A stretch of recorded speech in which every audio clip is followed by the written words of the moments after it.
Hey, good morning, everybody. Hi, and welcome. Welcome to the Productivity Pod.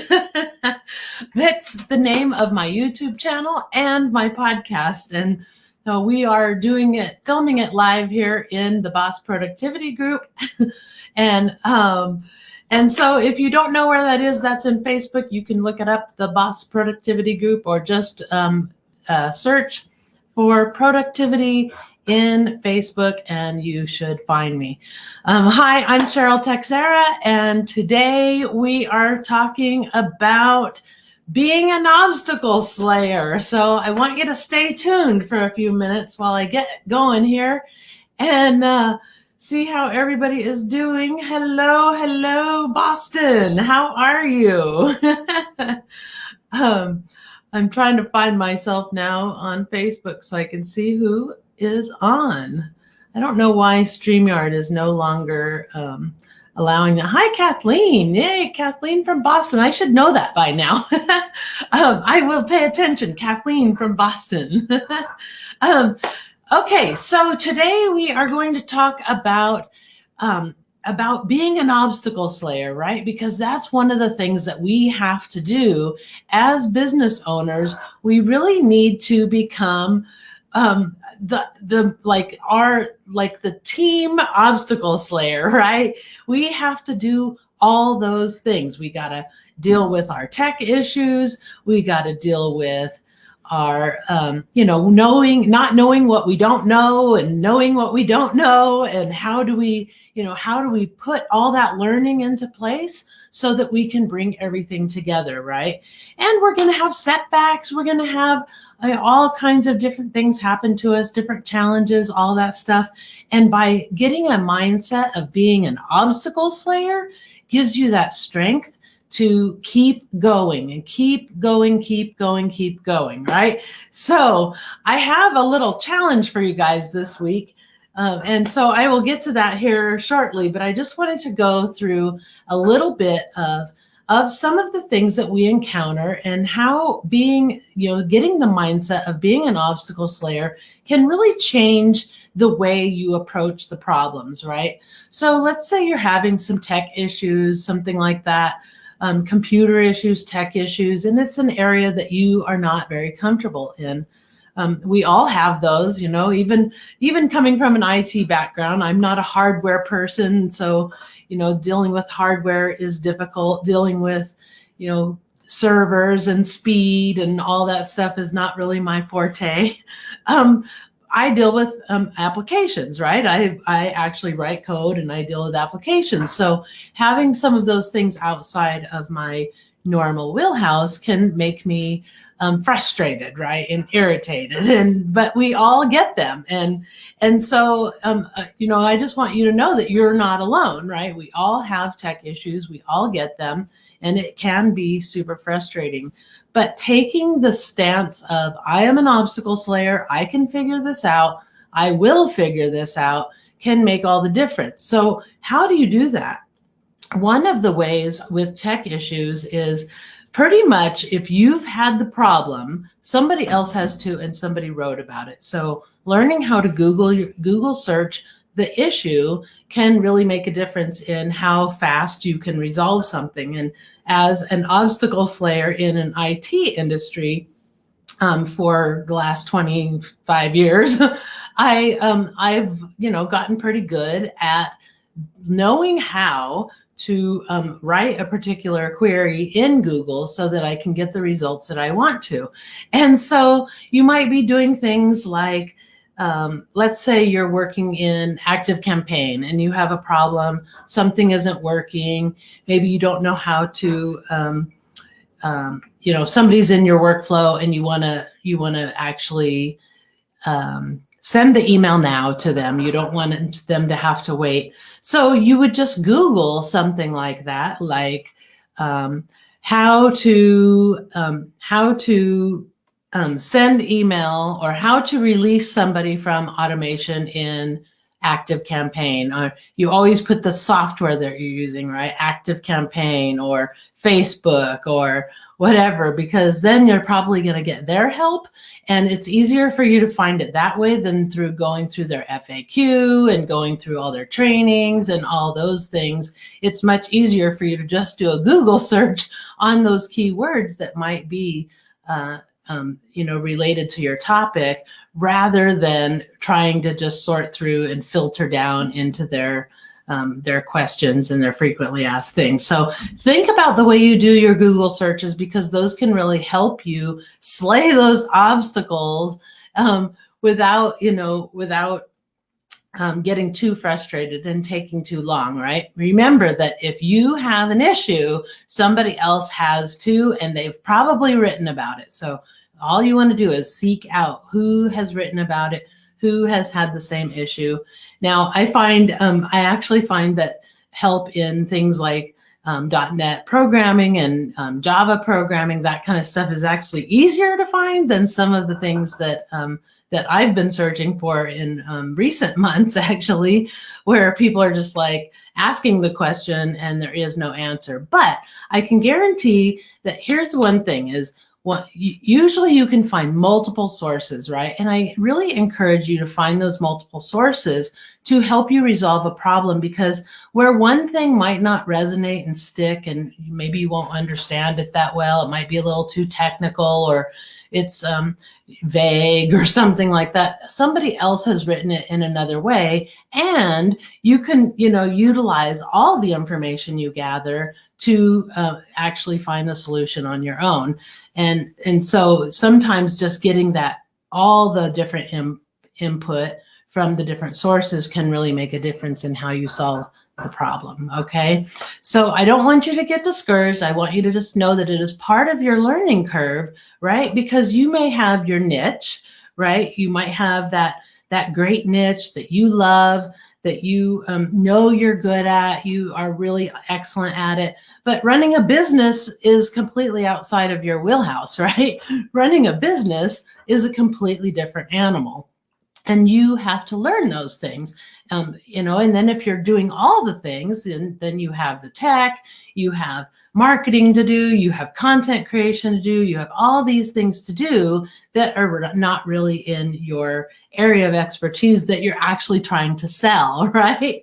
And so just be patient with yourself, give yourself grace, and learn how to use that Google search, baby, because that thing is going to help you a lot, knowing how to do those searches, not worrying so much about being within their search functionality, but actually doing a Google search will probably yield more different results from different perspectives and help you resolve the problem quicker. Okay, so the other things that I want to talk about too, when it comes to being an obstacle slayer, is that you can actually build your confidence by being an obstacle slayer, right? And so if you have that mindset that I can conquer anything, I can resolve these problems are temporary, I just need to figure it out. You can do that, right? It's the figure it out mode that you get into. And I want to really iterate that, I want to emphasize that, is that you can figure it out. And the reason why I want to say that is because, in my experience in IT, if something broke, if we had a major emergency or something like that with our software or whatever happened, right? And, clients are affected, we don't stop. We don't stop because we looked a few places and couldn't figure it out. We keep going until we figure it out. We never, ever give up. It's just not an option in IT, right? We have to figure it out. And so I want you to get that attitude as well, that you will not stop, you will figure it out. Now, it doesn't mean you have to sit and figure it out right then and there if it's going to take you a long, long time. But knowing that you have this challenge, taking notes as you go, writing down the things that you've learned, and then making progress each and every week can really make a difference for you if it's something you can deal with in the long haul. If it's something you got to stop everything, then, you got to stop everything and go for it and just figure it out. But if it's something that is, it's an inconvenience, like maybe I had a client who recently changed over to a new computer. And when she didn't purchase the external, the drive, the CD drive. And she's just had a bunch of issues with moving data over, and then not having a drive to be able to install some software she had, just a bunch of things. But it wasn't showstopper type of stuff. She still had her new computer. She could still keep working, right? And so instead of stopping everything and losing your momentum, then, my recommendation is you just work on it little bits at a time. Maybe you put in an hour a sprint or something, keep yourself limited, right? Because something like that can be a complete and total time suck, right? So I want you to really think about that when you're doing things, is that you get to choose, you get to decide how much time, energy, and irritation you put into that thing, right? Get into problem solver mode, get into obstacle slayer mode, and your disposition changes, and your analytical skills kick in more, and your problem solving skills kick in more than if you allow yourself to be a victim of all these things, right? So no more being a victim. We're going to be an obstacle slayer, and we're going to keep moving forward all the time and never let obstacles hold us back, because there's going to be obstacles forever. And the more you practice at being resilient and slaying those obstacles early in your business, the better prepared you will be as your business grows. And believe you me, there's tons of, obstacles you're going to face in the first couple of years of your business while you're on this learning curve and you're learning how to do things. So I want you to give yourself grace, but I also want you to change your mindset. Just flip that mindset a little bit. You can do it. You're an obstacle slayer. You can tackle the marketing. You can tackle the tech. You can tackle, content creation. You can tackle all of these things. You just need to put your energy to those things, one thing at a time, instead of letting all of them, weigh you down all the time, right? Think one at a time. Okay, this hour, I'm going to try to resolve this issue, right? This hour, I'm going to do this and see how that works, right? I'm going to experiment. I'm going to test. I'm going to, put myself out there. I'm going to do all these different things, right? That's why we talk about driving the spike, because driving the spike allows you to build at least part of it. And then you go into continuous improvement mode. And during that continuous improvement process, you may very well start hitting some boundaries, right? That's what you're trying to find, is that sweet spot, right? Where you can optimize your business. And so you're going to do things and make decisions where you bump up against a boundary, right? You bump up against a boundary and you got to back off, or you got to change your course a little bit, something like that. So I'm thinking in terms of, your numbers, right? You might do something that suddenly your metrics take a dive, or your sales take a dive, or your sales spike, or your metrics suddenly. Well, pay attention to those things, right? We pay attention to those things so that we can make informed decisions later down the road based on experience. And that is one of the main reasons why Scrum bosses, when they come into my academy, one of the first things we start doing is creating that baseline of stats and finding all those different stats that we need to pay attention to, so that we can have a baseline, so we know what growth is, we know what success is, we know what needs work, we know what doesn't need work, right? We know what's working and what isn't working. We have a comment here. One thing that really helps me, and that I only recently learned, is to stop, take a breath, and physically put on my baseball cap, which I have named my problem-solving hat. I love that. That physical action helps me change my attitude and infuse me with confidence, like a SWAT team going into action. I love that. I love that. That is so true. So I have this really cute printable that I'm going to give you guys. I'm going to be sending it out with the replay today. And so that is my challenge for you. I want you to take a look at this, this cool thing that I made for you. I'm just going to show you really quick because I'm going to finish it with the video at the end, but I want to show you, what it is. So let me make it bigger here, and then I'm going to, oh, that's too big. Okay, it has to be that big. All right. So I'm going to just share my screen real quick. Share screen, share. Okay, so my new little freebie for you is I am an obstacle slayer, right? I am an obstacle slayer. I want you to put that cape on. I want you to put that hat on, whatever it is that symbolically tells you that you are an obstacle slayer and you can conquer anything, right? You can conquer anything. That doesn't mean you can conquer it all by yourself. Sometimes you need help, right? And so I want you to recognize your limits on your knowledge, but that doesn't mean that that limitation is there forever. It just means it's something you have to learn, right? And so being an obstacle slayer, I did the first ones for you. I overcome tech issues. I overcome setbacks. I overcome fear. I overcome rejection. I got something in my eye. I overcome perfectionism. I overcome imposter syndrome. And I am an obstacle slayer. So my 2-week sprint challenge for you, because today is a new sprint, is to print the following page in this little challenge, and that you and then write down any obstacles that you face for the day. So anytime you work on your business, if you're not working full time, you don't work every day, don't do it every day. Just do it on the days that you actually work on your business. And then I want you to write down any obstacles you faced, what it was, give some detail, okay? Because this is something I want you to look back on later on down the road. So I want you to collect each page in a binder, collect it, put it on your wall. I don't care what, but just start taking a collection or making a collection of the obstacles that you faced and the obstacles that you've overcome. Because I bet you if you looked back for a whole year, you'd find that you conquered a lot of obstacles, right? That you actually overcame all kinds of things, that you cleared the path for yourself, at some point to make it as far as you have so far, right?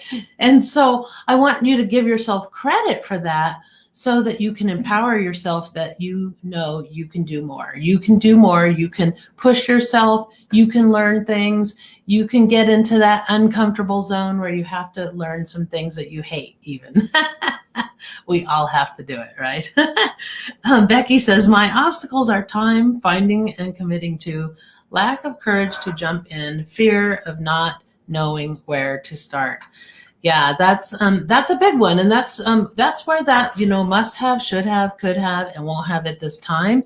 When you start looking at all the things that you need to do, or if you don't know what you need to do, learning about what you need to do and making a list of the things that you feel like you need to do, even at a very high level, can make all the difference for you. So if you think about, Becky, what you're doing, you've got some product sales that you're trying to do. So you might want to think about, one particular product that's your best seller, and then just market that one product. Let the residual sales be, that people add on to their cart, they add more things, or you get to follow up with them or whatever. But that number one bestseller might be the thing that you want to be pushing all the time, or maybe you pick top 3, right? And you market those babies all the time.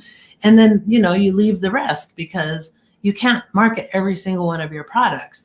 Maybe you have a featured product every single month that you feature and you talk about, and you write content about that featured product. And then every subsequent week during that month, you talk about the successes that you have or that other clients have had with that particular product.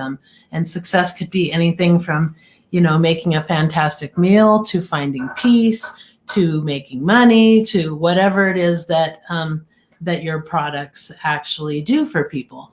And then once you get that list in place, then you can start prioritizing that list, right? Must have, should have, could have, won't have at this time. Easy way to do things, right? And a lot of times what we have with I'm going to stop the share, with those kinds of obstacles is, or with prioritization for the must-have, is that the must-have is the functional, right? You need, what do you need to be, minimally functional? And then the should-haves are like, what is going to help you be not just minimally functional, but, a little bit better on function. And then the could-haves are more like the delights, right? What are the things that give you joy, right? What are the things that delight you when you see it? Maybe it's really pretty, or it's fancier, or it's you have an added feature that wasn't really critical to the whole thing, but that makes you excited, or makes your clients excited about having something in place. And so you have to build it little bits at a time and know that it's all coming, and that helps you stay the course of must have, should have, could have, and won't have at this time, right? So keep that in mind as you're overcoming those obstacles, is that the must have, should have, could have, and won't have at this time way of prioritizing can really make a difference in how you deal with your obstacles, right? Because if you have a particular obstacle, the first thing you want to ask is the thing that I'm trying to overcome something I must have? Is it something I should have? Is it something I could have? Or is it something that I can live without for a while and deal with it later, at a later date? Sort of like in the file management system, File Management Made Easy course, one of the things that I recommended was to create an archive folder for all your current files, right? Create that archive folder and move everything into that folder. Why? Because it's not in your interest for your time to go through all those files and try to move them over.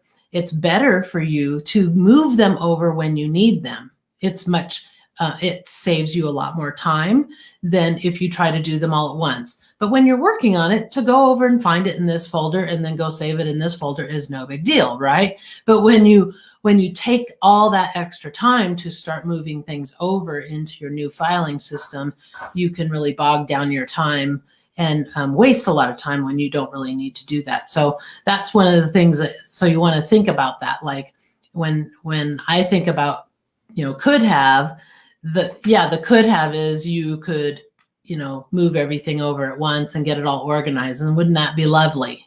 But who has time to do that, right? And I would actually think that, if it was something that it wouldn't even be worth it for you to pay somebody like a really low rate to do, then it's probably not worth doing, right? Because somebody moving files over, you probably could pay somebody to do that for you and kind of give them some guidelines. But is it really worth it to you? Then it's probably not worth it for you either, right? So it's not worth it. And think about that. Is it worth it, right? Is it worth my time, energy, frustration to deal with this obstacle, or is it something I can put off till later? Or is it something that I don't even need to worry about, right? It's definitely an obstacle. I hope you took the File Management Made Easy, because that folder structure really can help. In fact, we're always adding, we just added a recent one, which was our statistics and analysis in there, so that we can just have one folder for all of our stats, all of our data collection, all that stuff. And so I highly recommend you adding that folder to your main directory, right? Your main executive directory, so that you can have a place for them. And what does it do for you? That's the thing I like about that folder structure, is what it does for you is you're like, okay, well, what do I need to fill that with, right?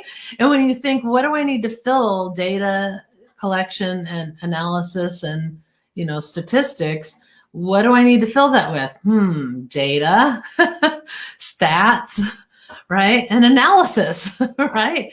And so you need to do the data collection so you can provide the stats. And then once you have the stats, you can do some analysis and make some decisions, right? So that folder already shows some structure, right?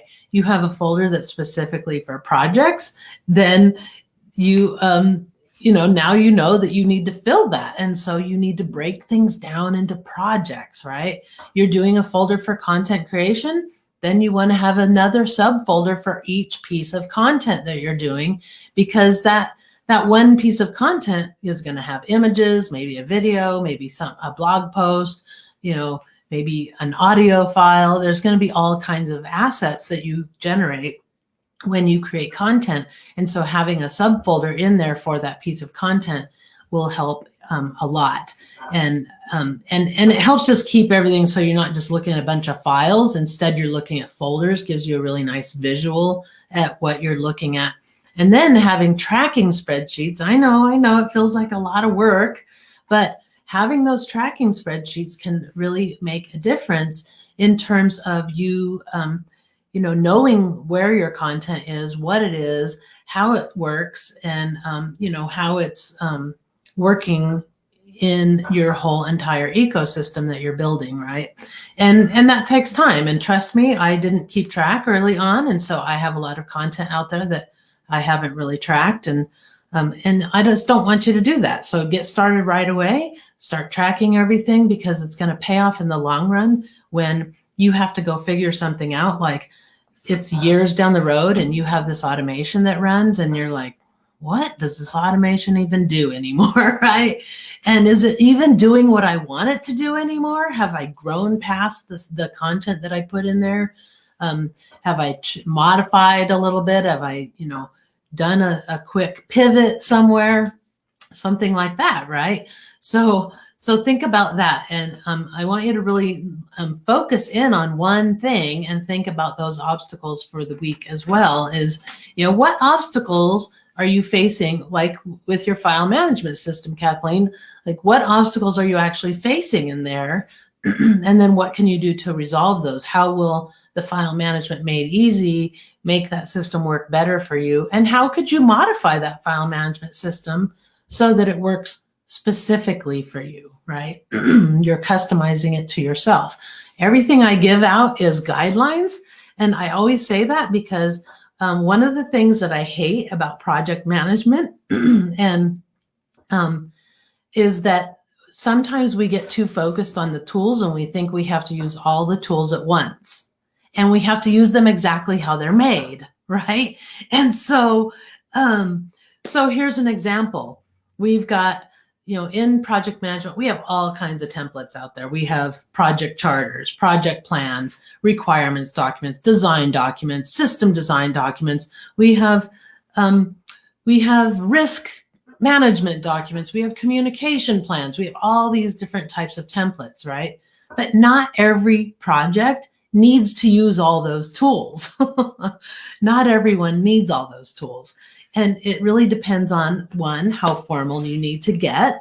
And how formal you need to get depends on what, depends on who your audience is, right? If it's just you, well, you might be able to just like fill out a charter, put in some, the basic details, and you might be off and running and you're good to go. Even if you look back on that thing and you look back at the charter, you know what you did and you know what the intention was. As long as you're there, you're good. You don't have to do a whole lot more.